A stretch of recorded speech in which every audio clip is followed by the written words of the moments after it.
Praise lord. ప్రభు యేసుక్రీస్తు నామంలో ఉదయకాల శుభములు తెలియజేస్తున్నాను. కీర్తన గ్రంథము 9. నా పూర్ణ హృదయంతో నేను యెహోవాను స్తుతించేదను. యెహోవా నీ అద్భుత కార్యములన్నిటినీ నేను వివరించేదను. మహోన్నతుడా, నేను నిన్ను గూర్చి సంతోషించి హర్షించుచున్నాను. నీ నామమును కీర్తించేదను. నీవు నా పక్షమున వ్యాజ్యమాడి నాకు న్యాయము తీర్చుచున్నావు. నీవు సింహాసనాసనుడవై న్యాయమును బట్టి తీర్పు తీర్చుచున్నావు. కాబట్టి నా శత్రువులు వెనుకకు మల్లుదురు. నీ సన్నిధిని వారి జోగిపడి నశింతురు.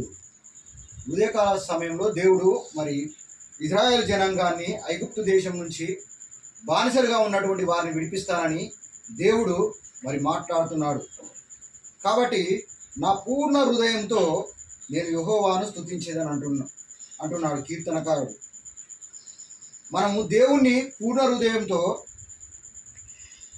ఆయనను సేవించినప్పుడు ఏమవుతుందంటే, నీకున్నటువంటి బంధకాలు అనేటివి ఏవైతే ఉన్నాయో వాటి నుంచి విడుదల కలగజేస్తానంటున్నాడు మొట్టమొదటిది.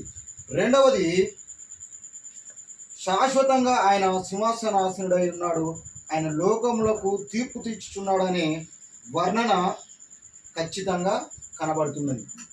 కాబట్టి విశ్వాసులకు అవిశ్వాసులకు మధ్య మరి ఒక పోరాటం అనేది జరుగుతున్నది. కాబట్టి సాతానుగాడు మరి ఈ యొక్క విరిగి నలిగిన వారిని దేవుడు లేవనెత్తుతానంటున్నాడు. సాతానుగాడు అనగదొక్కాలని చూస్తున్నాడు. కాబట్టి దేవుని పక్షాన ఉండి మనం పూర్ణ హృదయంతో ఆయనను సేవించాలని కోరుకుంటున్నాను. కొద్ది వాక్యం దేవుడు దీవించి ఆశీర్వదించును గాక.